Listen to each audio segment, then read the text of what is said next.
Dear student, अभी कक्षा 10वीं के छात्र और आपका भी जो गणित का किताब है बालाजी प्रकाशन का बुक है और आप भी चाहते हैं बालाजी प्रकाशन के सभी चैप्टरों का सोल्यूशन बिल्कुल आसान भाषा में करना चाहते हैं। आप भी चाहते हैं कि पूरा का पूरा मैथ आपको क्लियर हो जाए, एक एक प्रश्न आपको समझ में आ जाए, तो इस वीडियो को लास्ट तक देखिएगा। इस वीडियो में मैं क्या करूंगा, बालाजी प्रकाशन का जो हमारा चैप्टर नंबर 1 है वास्तविक संख्याएं जो चैप्टर है उसका एक्सरसाइज 1.1 का क्वेश्चन नंबर 1 से लेके 6 तक के जितने भी इंपॉर्टेंट प्रश्न है मैं सबको कराने वाला हूँ। मैं आपको लेटेस्ट जो आपका बुक है न्यू सिलेबस का जो बुक है उससे मैं क्या करने वाला आपको सोल्यूशन कराने वाला हूँ। तो इस वीडियो को ध्यान से देखिएगा, एक एक प्रश्न आपको बिल्कुल आसानी से समझ में आएगा। तो चलिए स्टूडेंट इस वीडियो को स्टार्ट करते हैं। तो यहाँ पे देख सकते हैं आपको तीनों प्रश्न दिखाई दे रहा है, मोस्ट इंपोर्टेंट प्रश्न है। तो यहाँ पे देखिए हम सबसे पहले प्रश्न नंबर 3 को सॉल्व कराएंगे, उसके बाद से प्रश्न नंबर 2 को सॉल्व कराएंगे और यहाँ पे उसके बाद से प्रश्न नंबर 1 को सॉल्व कराएंगे, ताकि हमारे पास जब इन प्रश्नों को मैं करा दूंगा तो इसको मैं क्या करूंगा, हटा दूंगा और मेरे पास थोड़ा सा जगह बचेगा और आसानी से इस प्रश्न को आपको मैं बता दूंगा। इसको दो तरीके से सॉल्व कर सकते हैं, यूक्लिड विभाजन परिमेय के द्वारा भी सॉल्व कर सकते हैं या आप अभाज्य गुणनखंड विधि से सॉल्व कर सकते हैं। तो दोनों तरीका आपको मैं बताऊंगा। सबसे पहले प्रश्न नंबर 3 को ध्यान से देखिए। प्रश्न नंबर 3 क्या कह रहा है कि किसी धनात्मक पूर्णांक यम के लिए वह रूप ज्ञात कीजिए जिसमें प्रत्येक धनात्मक विषम पूर्णांक को लिखा जा सके। तो देखिए विषम पूर्णांक के रूप में लिखा जा सके तो यहाँ पे सिंपल आपका होता है, ये होता है आपका 2m+1 होता है। याद रखिएगा यहाँ पे पूर्णांक यम को बोल रहा है तो इसको विषम पूर्णांक के रूप में लिखना है तो हम इसको किस रूप में लिखेंगे, 2m+1। ये आपका आंसर हो जाएगा। आपको मैं प्रूव करके भी दिखा दे रहा हूं कि भाई हमारा विषम संख्या प्राप्त हो रहा है कि नहीं हो रहा है। अगर आप क्या करते हैं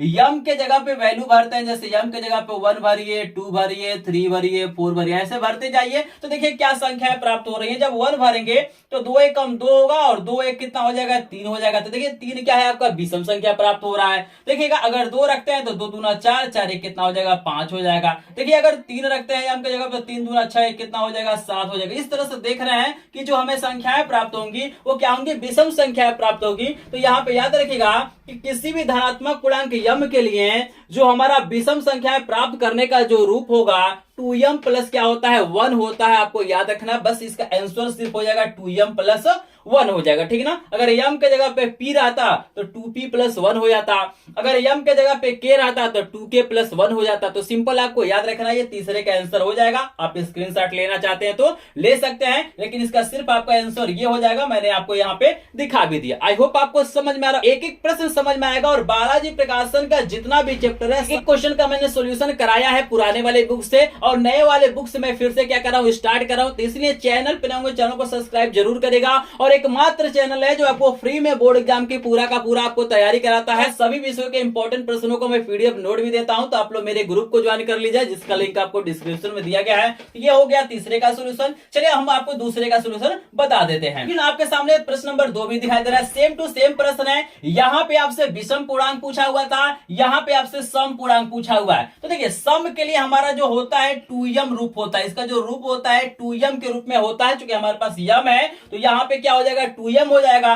विषम पूर्णांक के रूप में पूछेगा तो आपको 2m+1 लिखना है। जैसे यहाँ पे आप देख भी सकते हैं, अगर m के जगह पे हम लोग क्या करें, 1 रखें, 2 रखें, 3 रखें, 4 रखें, ऐसे वैल्यू रखते हैं तो देखिएगा 1 रखेंगे तो 2 एकम 2 होगा, 2 रखेंगे तो 2 दूना आपका 4 होगा, 3 रखेंगे तो 6 होगा, 4 रखेंगे तो 8 होगा। और आप देख सकते हैं ये जो भी संख्या हमारा प्राप्त हो रहा है ये क्या हो रहा है, सम पूर्णांक प्राप्त हो रहा है, सम संख्या प्राप्त हो रहा है। तो याद रखिएगा इसका जो आंसर हो जाएगा 2m हो जाएगा। तो यही इसका आंसर हो जाएगा। तो बहुत सिंपल ये प्रश्न है। आई होप आपको समझ में आ रहा होगा। प्रश्न समझ में आ रहा है तो प्लीज एक बार वीडियो को लाइक करेंगे। आपका लाइक शेयर सब्सक्राइब हमारा क्या होता है, मोटिवेशन होता है। अगर आप लोग मोटिवेट करेंगे तो मैं नए वाले बुक का पूरा आपको सोल्यूशन करा दूंगा बोर्ड एग्जाम से पहले, ताकि आपको कोई भी दिक्कत न हो। चलिए अब आपको कराते हैं प्रश्न नंबर 1 का सोल्यूशन। पहला जो आपको प्रश्न दिया है, बोल रहा है भैया 1152 एवं 1664 को पूर्णतया विभाजित करने वाली सबसे बड़ी संख्या आपको बताना है। तो देखिए सबसे बड़ी संख्या ज्ञात करने के लिए आपको क्या करना है, इन दोनों संख्याओं का हमें क्या निकालना, HCF निकालना है। HCF का मतलब होता है मौसा।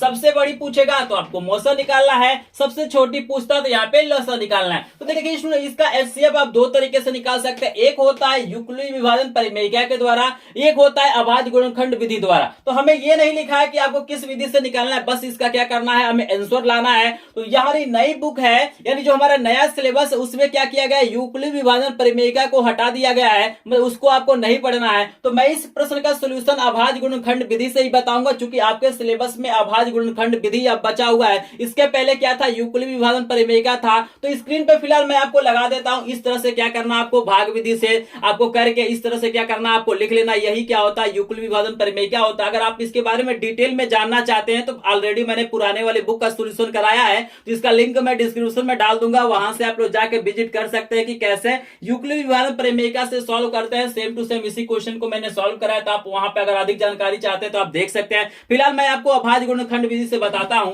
यहाँ पे देखिए, अभाज्य गुणनखंड विधि से सबसे पहले इसका हम लोग गुणनखंड करते हैं। तो यहाँ पे काटिए, ठीक है ना, 2 बचे हमारा 10 होता है, 1 बचेगा 15 होगा, 2 सत्ते 14, 2 और यहाँ पे 1 बचेगा 12 होगा, 2 छके 12। फिर काटिए 2 से, यहाँ पे काटते जाना है जब तक 1 9 आ जाए। तो 2 दूना 4 हो जाएगा, 1 बच रहा है 17 हो जाएगा, 2 अट्ठे 16, फिर यहाँ पे 16 हो जाएगा, 2 अट्ठे 16। ये तो जानते होंगे, इसमें कोई दिक्कत नहीं है, सबको आता होगा गुणनखंड करना, अपने छोटे क्लासों में मौसा और लौसा निकाला होगा। फिर 2 से काटिए, तो 2 एकम 2, 2 चौको 8, 2 चौको 8, ठीक है, 144 आ गया। फिर 2 से काटिए, 2 सत्ते 14, 2 दूना 4 हो गया।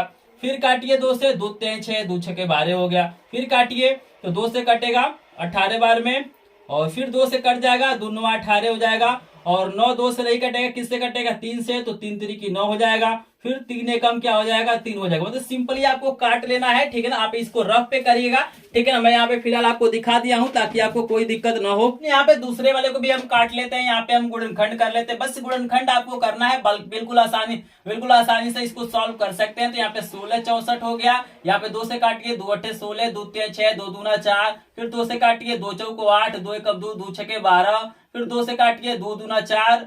यहाँ पे याद रखिएगा, जब 2 अंक हम एक साथ लेंगे, चूंकि एक हमारा छोटा पड़ रहा है, तो जब 2 अंक एक साथ लिया जाता है तो बीच में हम लोग 0 बढ़ा लेते हैं। इस पॉइंट को आपको याद रखना है। 2 अट्ठे आपका 16 हो जाएगा। फिर 2 से काटिए, 2 एकम 2, ये 0 लिख लीजिए, 2 चौको 8 हो जाएगा। फिर 2 से कटेगा, 2 पचे 10, 2 दूना 4 हो जाएगा। फिर 2 से काटिए, 2 दूना 4, 2 छके 12 हो जाएगा। फिर 2 से काटिए, तो यहाँ पे 2 एकम 2, 2 तेईस 6 13, तो 13 से ही करता है, तो 13 एकम क्या हो जाएगा, 13। इस प्रकार आपको क्या करना है, काट लेना है। बाद से आपको सिंपली ऐसे लिखना है। ये मेन सोल्यूशन मैं यहाँ पे लिखने जा रहा हूँ, ये आप चाहे तो रफ पे कर सकते हैं। यहाँ पे आपको लिखना है 11 52 बराबर, देखिएगा यहाँ पे आपको लिखना है 2 पे।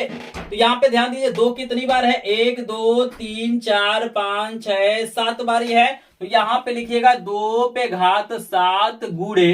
अब उसके बाद देखिएगा 3 2 बारी है, तो आपको लिखना है 3 पे घात 2। मतलब जो भी संख्याएं रहेंगी उनको घात के रूप में आपको लिख लेना है। दूसरा वाला लिखिए, हमारा कितना दिया गया है, 16 64 बराबर 2 कितनी बार है, 1 2 3 4 5 6 7 है। तो 2 कितनी बार है, 7 बार है, गुणे। अब देखिएगा 7 बार 2 हो गया, 13 एक बार है, तो यहाँ पे लिखिएगा 13 पे घात 1 हो जाएगा, ठीक है ना। एक बार काउंट कर लेते हैं, 1 2 3 4 5 6 7। क्लियर है। अब यहाँ पे ना आपको डायरेक्ट ये वाला वैल्यू चाहे तो आप लिख सकते हैं, इसको काट के आप रफ पे कर सकते हैं। यहाँ पे आपको लिखना है HCF। अब HCF में क्या किया जाता है, HCF में आपको क्या करना है, जो दोनों में रहता है, जैसे दोनों में कॉमन होता है, उसी का जब हम गुणा कर लेंगे तो वही आपका HCF हो जाएगा। देखिए आपको करना क्या है कि जो कॉमन दोनों में होता है उसी को हम लोग लिखते हैं, वही हमारा क्या होता है, HCF होता है। तो देखिए दोनों में कॉमन हमारा क्या है, 2 पे घात कितना है, 7 है। आप इसको क्या करिएगा, 2 को 7 बारी लेके आपको गुणा कर लेना है, मतलब 2 गुणे 2 गुणे 2 गुणे ऐसे क्या करना है, आपको 7 बारी लिख लेना है। 1 2 3 4 5 6, एक बार और लिख लीजिएगा। और यहाँ पे जब गुणा करेंगे, ठीक है ना, या बराबर, अब इसका जब गुणा करेंगे तो आपका 128 आएगा। तो 128 ही आपका क्या हो जाएगा, आंसर हो जाएगा। नीचे आप लिखिएगा कि अतः वह संख्या 128 है, नीचे लिखिएगा आंसर डाल के, अतः वह संख्या 128 है, यही आपका क्या हो जाएगा, आंसर हो जाएगा। आई होप आपको समझ में आ रहा होगा, कि आपको समझ में आ गया होगा कि अभाज्य गुणनखंड विधि से कैसे आपको सॉल्व करना है। आई होप आपको समझ में आ रहा होगा। HCF का मतलब होता है जो दोनों में कॉमन होता है, या अगर आपको घात देखना है तो जो न्यूनतम घात होता है, जो दोनों में होता है उसका जो न्यूनतम घात होता है उसी को हम लोग HCF में लिखते हैं। जैसे एक अगर संख्या की हम बात करें, जैसे मान लीजिए हमारे पास क्या है, 8 है और हमारे पास क्या है, 16 है। इन दोनों का हमें क्या करना है, HCF निकालना है। तो इसका जब आप फैक्टर निकालेंगे, गुणनखंड करेंगे, तो 2 पे घात 3 आएगा और यहाँ पे आपका आएगा 2 पे घात 4 आएगा, ठीक है ना। तो यहाँ पे देखिए HCF इसका क्या होगा, तो यहाँ पे जो न्यूनतम घात होता है, जो सबसे कम घात होता है, जो दोनों में कॉमन होता है, उसी को लिखते हैं। जैसे देखिए यहाँ पे 2 पे घात 3 है, यहाँ पे 2 पे घात 4 है, तो न्यूनतम घात मतलब कम घात वाला आपका HCF हो जाएगा। तो यहाँ पे HCF आपका कितना हो जाएगा, 2 पे घात 3, इसका मतलब क्या हो जाएगा 8 आपका क्या हो जाएगा आंसर हो जाएगा। क्योंकि यहाँ पे दोनों बराबर है तो हमने यहाँ पे लिख लिया है। मान लीजिए यहाँ पे 2 पे घात 5 रहता, यहाँ पे 2 पे घात 7 रहता, तो 2 पे घात 5 वाला क्या हो जाता आपका HCF हो जाता। या सिंपल समझ सकते हैं कि अगर आप इस तरह से लिखते हैं तो जो दोनों में कॉमन होगा उसी को गुणा कर लेंगे तो वही क्या हो जाएगा आपका HCF हो जाएगा। आई होप आपको समझ में आ रहा हो। कहीं भी डाउट होगा तो कमेंट सेक्शन में कमेंट करेगा, क्योंकि मैं डेली लाइव क्लासेस भी प्रोवाइड आपको करता हूं। अगर कहीं दिक्कत होगा तो वहां पे आपका सोल्यूशन हो जाएगा। तो चलिए एक बार स्क्रीनशॉट ले लीजिए और एक बार मैं फिर से आपको यूक्लिड विभाजन परिमेयिका वाला स्क्रीन पे लगा देता हूं। आप चाहें तो ऐसे भी सॉल्व कर सकते हैं, लेकिन ये आपके सिलेबस में नहीं है, इसलिए मैं इस तरीके से आपको नहीं बता रहा हूं। चलिए आपके सामने आ गया प्रश्न नंबर 4। तो देखिए यहाँ पे 4 नंबर का भी प्रश्न आपको दिया गया है। 4 नंबर प्रश्न में आपसे HCF पूछ रहा है, यानी इसे मौसम में ज्ञात करना है। तो इसको भी हम आपको अभाज्य गुणनखंड विधि से ही बता देते हैं। आप चाहे तो इसको यूक्लिड विभाजन परिमेयिका से भी सॉल्व कर सकते हैं। रेडी मेरे पास पुराना वाला वीडियो है जिसमें जाके आप लोग समझ सकते हैं कि कैसे आप लोग क्या करता है यूक्लिड विभाजन परिमेयिका द्वारा ज्ञात करते हैं। सिलेबस में नहीं है तो इसको मैं नहीं बता रहा हूँ, आपको अभाज्य गुणनखंड विधि से बता रहा हूँ जो आपके सिलेबस में है। तो सबसे पहले इसका आपको गुणनखंड कर लेना है। देखिएगा पहला वाला हम सॉल्व करते हैं। 405 का जब हम गुणनखंड करेंगे मेरे भाई, तो यहाँ पे देखिए क्या आएगा आपको। यहाँ पे देखिए 2 से तो कटेगा नहीं, 3 से काटने का तरीका होता है कि संख्याओं को जोड़ना है। जैसे 5 4 9 हो रहा है तो 9 3 से कट जाएगा, तो ये पूरा संख्या भी 3 से कटेगा। तो यहाँ पे 3 से काटते हैं, 3 एकम 3 हो जाएगा, 1 बचेगा 10 हो जाएगा, 3 तिरिकी 9 हो जाएगा, 1 बचेगा 15 हो जाएगा, 3 बचे आपका 15 हो जाएगा। सिंपल आप लोग काट सकते हैं। फिर देखिए 3 से कट जाएगा, हमको लग रहा है 3 चौको 12 होगा और 1 बचेगा, 3 बचे 15 हो जाएगा। फिर देखिए 3 से कट जाएगा, 3 एकम 3 हो जाएगा, 3 बचे आपका 15 हो जाएगा। फिर देखिए 3 से कट जाएगा, 3 बचे आपका 15 होता है और 5 से कट जाएगा, 5 एकम क्या हो जाएगा 5। तो इस तरह से आप लोग गुणनखंड कर सकते हैं। फिर देखिएगा 25 20 का भी हम लोग गुणनखंड कर लेते हैं। तो हमारे पास अगला संख्या दिया हुआ है 25 20। इसको देखिए 2 से काट सकते हैं, 2 एकम 2, 2 दूना 4, 1 बचेगा 12 होगा, 2 छके 12 0। ये आपको आता है इसलिए मैं थोड़ा सा फास्ट आपको बता रहा हूँ क्योंकि ये रफ कार्य है, ठीक है ना। यहाँ पे देखिए 2 से काटिए, 2 छके 12, 2 तिहाई 6, यहाँ पे 0 हो जाएगा।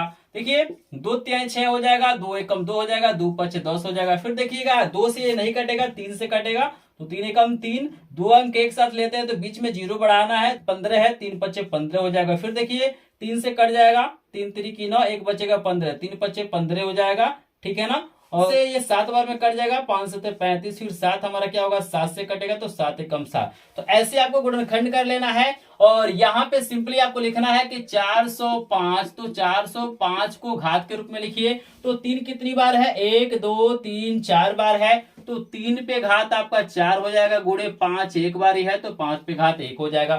फिर देखिए इसको आपको लिखना है 25 20 को, तो 25 20 बराबर, यहाँ पे देखिए 2 कितनी बार है, 1 2 3 बारी है, तो यहाँ पे लिखिए 2 पे घात 2 गुणे, देखिए 3 कितनी बारी है, 2 बारी है, तो लिख लीजिए 3 पे घात 2 गुणे।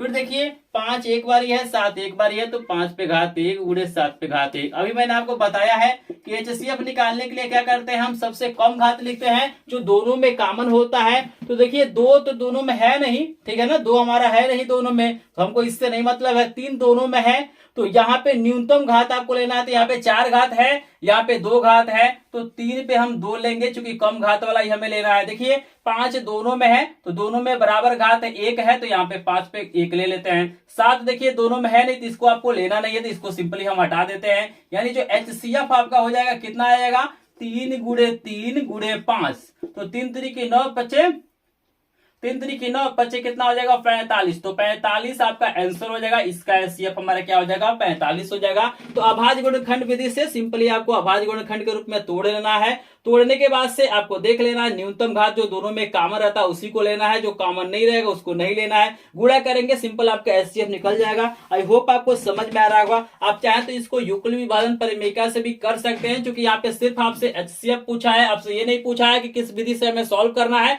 तो मैं फिलहाल आपके सिलेबस में अभाज्य गुणनखंड विधि है तो मैं इससे बता रहा हूँ। आई होप आपको ये चौथा का पहला वाला समझ में आ गया होगा। एक बार स्क्रीनशॉट ले लीजिए, कहीं भी दिक्कत होगा तो कमेंट सेक्शन में जरूर बताएंगे। लेकिन वीडियो पसंद आएगा तो वीडियो को लाइक कीजिएगा, चैनल को सब्सक्राइब करेंगे। और आप भी चाहते हैं बोर्ड एग्जाम की पूरी तैयारी करना, फ्री में PDF note, live classes, marathon classes सब कुछ लेना चाहते हैं बिल्कुल फ्री में, तो कुछ नहीं करना है, चैनल को सब्सक्राइब करना है, कर लेना। चूंकि जो पीडीएफ नोट आपको ग्रुप में ही सेंड किया जाएगा, तो टेलीग्राम ग्रुप और व्हाट्सएप ग्रुप का लिंक आपको डिस्क्रिप्शन में दिया गया है, या अगर आपको दिक्कत होता है तो आपको स्क्रीन पे नंबर फ्लैश हो रहा है, इस नंबर पे व्हाट्सएप कर सकते हैं, आप कॉल वगैरह भी कर सकते हैं। चलिए अगला क्वेश्चन हम सॉल्व करते हैं, चौथा का दूसरा वाला सॉल्व करते हैं। तो सबसे पहले हम गुणनखंड कर लेते हैं भैया। 960 का गुणनखंड करते हैं तो 2 से कट जाएगा, तो 2 चौको 8 होगा, यहाँ 1 बचेगा, 2 अट्ठे 16, 0 को वैसे लिख लेते हैं, और 2 चौको और 4 हमारा 2 दूना 4 हो जाएगा, 2 चौको 8 हो जाएगा, 0 बचेगा।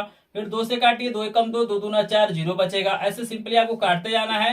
ये 60 बार में कटेगा, फिर आपका ये क्या हो जाएगा 30 बार में कटेगा, और ये क्या हो जाएगा 2 से काटिए 15 बार में, 15 क्या हो जाएगा 3 पचे 15 यानी 5 बार में, और 5 एकम हमारा 5 यानी 1 बार में। ठीक है ना, तो इस तरह से आपको सिंपली क्या करना है, काट लेना है। अब हमें क्या करना है 1575 का भी गुणनखंड करना है, तो हम लोग 1575 को भी क्या करते हैं, काट लेते हैं। सिंपल ये रफ कार है, आपको सब में लिखने की आवश्यकता नहीं है, आपको डायरेक्ट जो मैं आपको घात के रूप में लिख के बता रहा हूं वहां से आप लोग लिख सकते हैं। ये रफ कार है, लेकिन आपको मैं बता देता हूं ताकि आपको समझ में आ जाए। और मुझे पता है कि आप लोग ये बचपन में जरूर सॉल्व किए होंगे, कक्षा 5 में, 4 में, 6 में, ये सब प्रश्न क्या किया जाता है, सॉल्व कराया जाता है। ठीक है ना, देखिएगा ये 3 से कट जाएगा क्या, क्योंकि हमारे 2 से कटेगा नहीं, 3 से चेक करने के लिए संख्याओं को जोड़िए। 5 1 6 और 6 और 7 13, 13 और 5 कितना हो जाएगा 18, और 18 3 से कट जाता है, ये कट जाएगा 3 से। 3 से कटने का नियम होता है कि संख्याओं को जोड़ना है, अगर जोड़ने पे संख्याएं कट जाएगा तो मान के चलिए पूरा कट जाएगा, तो 3 पचे 15 हो जाएगा, 3 दूना 6 हो जाएगा, 1 बचेगा, 3 पचे 15, देख रहे हैं ना 3 से कट जा रहा है। फिर देखिए 5 2 7 5 12, 3 से कटेगा तो 3 एकम 3, ठीक है, 2 बचेगा 22 होगा, 3 7 21, 1 बचेगा 15, 3 बचे क्या हो जाएगा 15। फिर देखिए इसको जोड़िए तो 7 1 8 8 5 13, तो 13 3 से नहीं कटता, इसलिए 3 से नहीं कटेगा, 5 से कटेगा, तो 5 यानी 15 50 25, ठीक है ना। फिर 5 से काटिए, 5 7 35 हो जाएगा, और ये 7 एकम 7 हो जाएगा। अब इसको आपको क्या करना है, सिंपली लिखना है, यहाँ पे लिखना है कि 960 बराबर, देखिए 2 कितनी बार है, 1 2 3 4 5 6 बार है, तो 2 पे घात आपका हो जाएगा 6 गुणे, देखिए 3 हमारा क्या है, 1 बारी है, 5 1 बारी है, 5 है, तो यहाँ पे हो जाएगा 3 पे घात 1 गुणे 5 पे घात आपका 1 हो जाएगा। फिर आपका कितना दिया गया है 1575, तो यहाँ पे लिखते हैं 1575 बराबर, देखिएगा 1 2 3 कितनी बार है, 2 बारी है, और यहाँ पे 5 कितनी बार है, 2 बारी, तो यहाँ पे लिख लेना है 5 पे घात 2, और यहाँ पे देखिए 7 कितनी बारी है, 1 बारी है, तो लिख लेना है 7 पे घात 1। और बिल्कुल आप लोग आसानी से बता सकते हैं भैया एचसीएफ क्या होगा। एचसीएफ मतलब जो दोनों में कॉमन होता है उसका न्यूनतम घात सबसे कम घात वाले को लिख लेना है। जैसे देखिए 2 तो कॉमन है नहीं, 3 दोनों में कॉमन है, 5 दोनों में कॉमन है, तो 3 पे घात 2 है, 3 पे घात 1 है, तो कौन सा लिखेंगे, 3 पे घात 1 वाला लिखेंगे, ठीक है ना। गुड़े देखिए 5 दोनों में है तो 5 पे घात 1 वाला लिखेंगे, 7 तो है नहीं, मतलब एक घात का मतलब होता है एक ही बार उसको लिखना है, तो 3 गुणे 5 यानी 3 पच्चे कितना हो जाएगा 15, 15 हो जाएगा, आंसर हो जाएगा। तो बिल्कुल आसानी से मैंने आपको बता दिया, इसका जो एचसीएफ होगा आपका 15 होगा। तो इस तरह से क्या करना, आपको सिंपली लिख लेना है, आपका जो मेन सॉल्यूशन यही है, देखिएगा जो मेन सॉल्यूशन आपका यही है, ऐसे आपको लिख लेना बोर्ड एग्जाम में। आई होप आपको समझ में आ रहा होगा। प्रश्न समझ में आ गया हो तो वीडियो को लाइक करेंगे, चैनल को सब्सक्राइब करेंगे, और आप चाहें तो इस क्वेश्चन का स्क्रीनशॉट आप लोग ले सकते हैं। चलिए प्रश्न नंबर 5 और प्रश्न नंबर 6 का सोल्यूशन आपको करा देते हैं। प्रश्न नंबर 5 और प्रश्न नंबर 6 भी दिखाई दे रहा है, बालाजी प्रकाशन का हमारा ये प्रश्न है। प्रश्न 5 कह रहा है कि वह संख्या ज्ञात कीजिए जिसको 61 से विभाजित करने पर भागफल 27 तथा शेषफल 32 आता है। यहाँ पे देखिएगा, यहाँ पे बता रहा है कि भैया हमें क्या करना है, किसी भी संख्या में, जैसे मान लीजिए वो संख्या x है, इसमें क्या करना है 61 से जब हम भाग कर रहे हैं तो जो हमारा भागफल आ रहा है यहाँ पे 27 आ रहा है, और जो शेषफल हमारा आ रहा है 32 आ रहा है। तो हमें बताना है इस संख्या को क्या करना है, ज्ञात करना है, यानी हमें क्या करना है, भाज ज्ञात करना। आप सभी जानते हैं कि इसको भाजक बोलते हैं, इसको भागफल बोलते हैं, इसको शेषफल बोलते हैं, और इसको हम लोग क्या बोलते हैं, भाज्य बोलते हैं। तो आप सभी ने क्या किया होगा, ये फार्मूला जरूर देखा होगा, जरूर सुना होगा, छोटे क्लास का ये फार्मूला है कि भैया भाज्य बराबर क्या होता है, भाजक गुणे भागफल प्लस शेषफल, इसी को बोलते हैं युगल विभाजन प्रमेयिका, ठीक है ना। ये जो हमारा फार्मूला है युगल विभाजन प्रमेयिका का क्या है, सूत्र है, तो आपको इसी से क्या करना है, सॉल्व करना है। तो यहाँ पे देखिएगा आपको सिंपली क्या करना है, लिख लेना है जो चीजें दिया। आप चाहे तो लिख सकते हैं भैया, लिख सकते हैं कि भाजक बराबर 61 आपको भागफल बराबर 27, शेषफल बराबर 32। मैं डायरेक्ट यहाँ पे भर रहा हूं, हमें भाज्य ज्ञात करना है। तो देखिएगा यहाँ पे भाज्य बराबर भाजक कितना दिया गया, किससे भाग किया जा रहा है, तो 61 से भाग किया जा रहा है, तो 61 भाजक है। भागफल कितना आ रहा है, 27 आ रहा है, और प्लस यहाँ पे जो शेषफल हमारा क्या है 32 है। इसी को आपको सॉल्व करना है, तो हमें गुणा करना है। जब 61 और 27 का गुणा करेंगे तो आपको आएगा 1647 आएगा, अब प्लस आपका 32 हो जाएगा बराबर। अब इन दोनों को क्या करना है, जोड़ना है। इसमें आपको क्या करना है, 32 को जोड़ लेना है। जब 32 को जोड़ेंगे तो आपका आएगा 1679 आएगा। ये आपका क्या हो जाएगा, आंसर हो जाएगा, ठीक है ना। 1679 आपका क्या हो जाएगा, आंसर हो जाएगा। तो यही हमारा क्या हो जाएगा, भाज्य हो जाएगा, ठीक है ना। आई होप आपको समझ में आ रहा होगा। सिंपल तरीका है, आपको फार्मूला लिखना है, जैसा आपको पूछेगा वैसे क्या करना है, सॉल्व कर लेना है। तो एक बार जल्दी से सभी लोग स्क्रीनशॉट ले लीजिए। अब कराते हैं प्रश्न नंबर 6 को। यहाँ पे 6 नंबर प्रश्न आपको दिखाई दे रहा है। 6 नंबर पे इसी के आधार पे प्रश्न है, 63 को किस संख्या से विभाजित किया जाए। किस संख्या से विभाजित करने का मतलब है आपको भाजक बताना, यानी किससे भाग किया जाए। तो मान लेते हैं हम x से भाग करते हैं, ठीक है ना। किस में भाग करना है, 13 और 65 में। 13, 65 में हमें भाग करना है x से। तो कह रहा है कि जो भागफल आपका 31 आ रहा है और शेषफल आपका क्या हो रहा है, 32 आ रहा है, ठीक है ना। तो यहाँ पे देखिएगा आपको x की वैल्यू बताना यानी भाजक आपको बताना, तो सिंपली भरिए। भाज्य हमारा कितना दिया गया है, 13, 65 है, तो 13, 65 लिखते हैं बराबर। भाजक हमें निकालना है, तो हम भाजक को क्या करते हैं, यहाँ पे लिख लेते हैं। गुणे भागफल हमारे पास कितना है, देखिए 31 है, तो यहाँ पे 31 लिखिए, प्लस आपका शेषफल कितना है, 32 है। बस इसी को आपको सॉल्व करना है। तो यहाँ पे देखिए ये प्लस है, तो इधर जाएगा तो माइनस हो जाएगा, यानी 13, 65 माइनस 32 बराबर यहाँ पे हो जाएगा भाजक गुणे आपका हो जाएगा 31। इसमें से घटाइए तो 5 में से 2 जाएगा आपका 3 हो जाएगा, 6 में से 3 जाएगा 3 बचेगा, और यहाँ पे देखिए 3 तो रहेगा ही, 1 भी रहेगा, तो 13, 33 बराबर आपका हो जाएगा भाजक गुणे 31 हो जाएगा। देखिए गुणा है, इधर जाएगा तो भाग हो जाएगा, यानी भाजक को हम पहले लिख लेते हैं। भाजक बराबर हो जाएगा 13, 33 बटा आपका हो जाएगा 31। अब सिंपली क्या करना है, आपका जो 13, 33 है, 13, 33 में आपको भाग करना है 31 से, तो भाग करेंगे तो यहाँ पे आएगा 43, यानी 43 आपका क्या हो जाएगा, आंसर हो। तो इस तरह से आप सॉल्व कर सकते हैं। आप लोग इसका स्क्रीनशॉट ले लीजिए। मुझे आशा है कि आपको ये सारे प्रश्न समझ में आ गया होगा। तो इस वीडियो में मैंने आपको प्रश्न नंबर 1 से लेके प्रश्न नंबर 6 तक के प्रश्नों को बताया है। नेक्स्ट वीडियो में मैं क्या करूंगा, अगले प्रश्न को आपको बताऊंगा। अगर आप पुराने वाले बुक का सोल्यूशन देखना चाहते हैं तो आपको चैनल पे मिल जाएगा। आपको वीडियो पसंद आया होगा, प्रश्न समझ में आया हो तो प्लीज एक बार वीडियो को लाइक कीजिएगा। चैनल पे चैनल को सब्सक्राइब करेंगे। अगर आपके मन में कोई सवाल होगा, कोई सजेशन देना चाहते हैं, आप कुछ लिखना चाहते हैं, तो कमेंट बॉक्स आपके लिए खुला है। कमेंट बॉक्स में कमेंट जरूर कीजिएगा। तो चलिए मिलता है नेक्स्ट वीडियो में, तब तक के लिए आपका धन्यवाद।